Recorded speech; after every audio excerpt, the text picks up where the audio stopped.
అందరికీ నమస్కారం. Welcome to my channel. ఈ వీడియోలో ఏపీ ప్రభుత్వ ఉద్యోగులకు మరియు పెన్షనర్లకు 5,000 కోట్ల రూపాయల నిధుల విడుదల, డిఏ బకాయిల చెల్లింపులు, తాజా సమాచారం గురించి అయితే వీడియోలో తెలుసుకుందాము. వీడియోని ఎక్కడ గాని స్కిప్ చేయకుండా ఎండ్ వరకు చూసేయండి. అప్పుడే ఇన్ఫర్మేషన్ పూర్తిగా అర్థమవుతుంది. అలాగే వీడియో చూస్తున్న ప్రతి ఒక్కరు వీడియోకి లైక్ చేయండి ఫ్రెండ్స్. ఈ వీడియోని తోటి ఉద్యోగ పెన్షన్ మిత్రులతో అయితే షేర్ చేయండి. కొత్తగా మన ఛానల్‌ని చూస్తున్నవారు ఇంకా ఎవరైనా సబ్స్క్రైబ్ చేసుకున్నట్లయితే వెంటనే మన ఛానల్‌ని సబ్స్క్రైబ్ చేసుకోండి. దీని ద్వారా నేను చేసే లేటెస్ట్ వీడియోస్ అన్నీ మీ వరకు రీచ్ అవుతాయి. ఇక ఆలస్యం చేయకుండా వివరాల్లోకైతే వెళ్ళిపోదాము. ఫ్రెండ్స్, ఇక విషయానికి వచ్చినట్లయితే రాష్ట్ర ప్రభుత్వ ఆర్థిక పరిస్థితి మరోసారి చర్చనీయాంశంగా మారింది. ఉద్యోగుల జీతాలు, పెన్షన్ల చెల్లింపుల కోసం ప్రభుత్వం భారీగా రుణ సమీకరణకు సిద్ధమవ్వడం ఈ చర్చకు ఆజ్యం పోస్తోంది. నెలవారీ ఖర్చుల కోసం పదే పదే అప్పులపై ఆధారపడటం రాష్ట్ర ఆర్థిక ఆరోగ్యానికి సంబంధించినటువంటి కీలక సంకేతాలను ఇస్తోంది. భారీ రుణ సమీకరణకు ప్రభుత్వ సన్నాహాలు. రాష్ట్ర ప్రభుత్వం తన తక్షణ ఆర్థిక అవసరాలను తీర్చుకోవడానికి మరోసారి బహిరంగ మార్కెట్ నుంచి రుణం తీసుకునేందుకు సిద్ధమైంది. దాని తాలూకా ఇక్కడ మనం చూడొచ్చు, నోటీస్ అయితే ప్రెస్ రిలీజ్ అండి, ఆర్బీఐ నుంచి రిలీజ్ అయింది. Auction of state government securities. The following state governments have offered to sell stock by the way of auction for an aggregate amount of 27,100 crore rupees face value.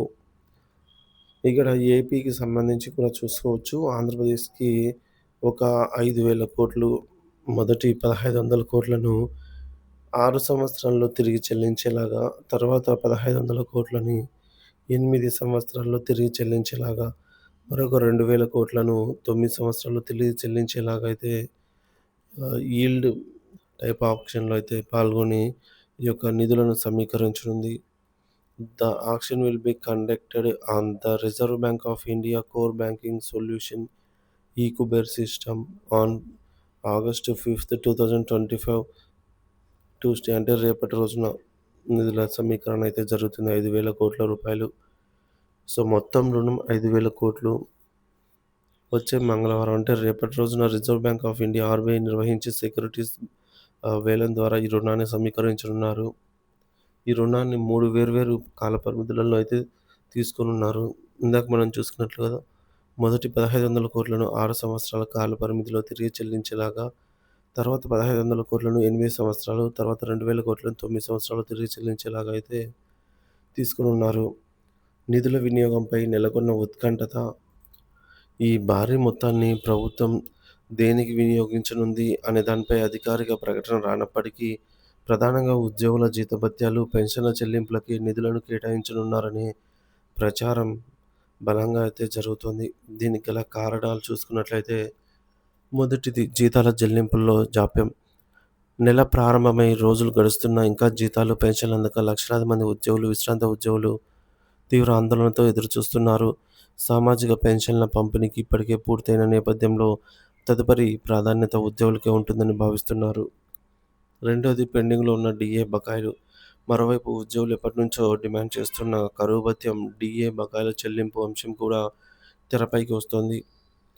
ఈ రుణంలో కొంత భాగాన్ని DA బకాయిల విడుదలకు ఉపయోగించే అవకాశం ఉందా అనే దానిపైన కూడా ఉద్యోగ వర్గాల్లో ఆసక్తి నెలకొంది.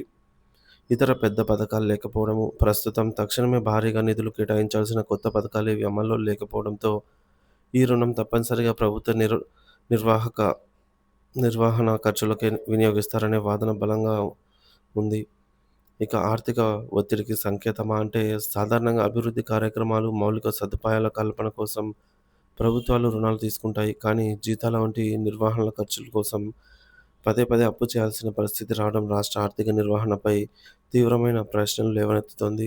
ఇది రాబడికి, ఖర్చులకు మధ్య పెరుగుతున్న అంతరానికి, తద్వారా ఆర్థిక ఒత్తిడికి స్పష్టమైన సంకేతంగా ఆర్థిక నిపుణులు విశ్లేషిస్తున్నారు. మొత్తం మీద 5,000 కోట్ల రుణం రాష్ట్ర ఆర్థిక వ్యవస్థలో తాత్కాలిక నగదు లభ్యతను పెంచినప్పటికీ, దీర్ఘకాలిక ఆర్థిక స్థిరత్వంపై ఆందోళన కొనసాగుతూనే ఉన్నాయి. ఉద్యోగులు, పెన్షనర్లు తమకు కావాల్సిన చెల్లింపుల కోసం ఎదురు చూస్తుండగా, ప్రభుత్వం ఈ నిధులను ఏ విధంగా కేటాయిస్తుందో, రాష్ట్ర ఆర్థిక వ్యవస్థను తిరిగి గాడిలో పెట్టడానికి ఎలాంటి చర్యలు తీసుకుంటుందనేది ఇప్పుడు క్వెషన్ అనమాట. అందరూ వేచి చూడాల్సిన అంశం అయితే ఉంది. ఇక DA rates in 11th PRC up to 1st July 2025. So, ఇక్కడ టేబుల్‌లో అయితే చూడొచ్చు.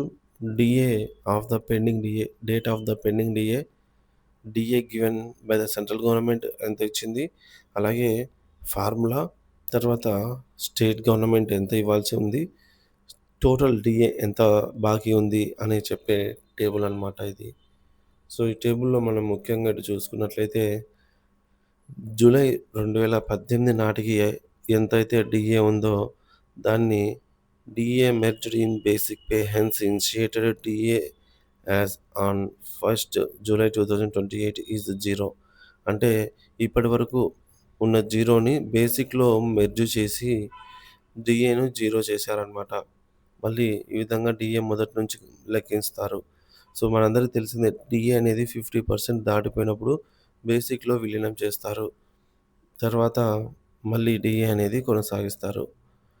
ఇక DA as on 1st January 2019లో సెంట్రల్ గవర్నమెంట్ వచ్చేసి 3% ప్రకటించగా, రాష్ట్ర ప్రభుత్వం వాటా 2.73% అయితే పెండింగ్‌లో ప్రకటించారు. కానీ ఈ యొక్క అరియర్స్ అయితే పెండింగ్‌లో ఉన్నాయి. తర్వాత డీఏలు కూడా చూసుకోవచ్చు. జూలై 2019 కేంద్రం 5% ప్రకటిస్తే రాష్ట్రం 4.55%.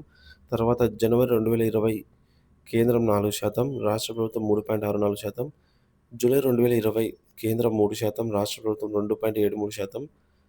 జనవరి 2021 కేంద్రం 4%, రాష్ట్ర ప్రభుత్వము ఈ విధంగా 3.64%. జూలై 2021 కేంద్రం 3%, రాష్ట్ర ప్రభుత్వం 2.73%.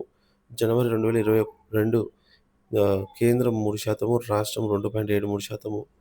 జూలై 2022 కేంద్రం 4%, రాష్ట్ర ప్రభుత్వం 3.64%. తర్వాత జనవరి 2023 కేంద్రం 4%, రాష్ట్రం వాటా 3.64%. జూలై 2023 కేంద్రం 4%, రాష్ట్రము 3.64% ప్రకటించగా ఇక్కడ మనకు డీఏ క్యాలిక్యులేట్ చేసుకుంటూ రావడం జరిగిందండి.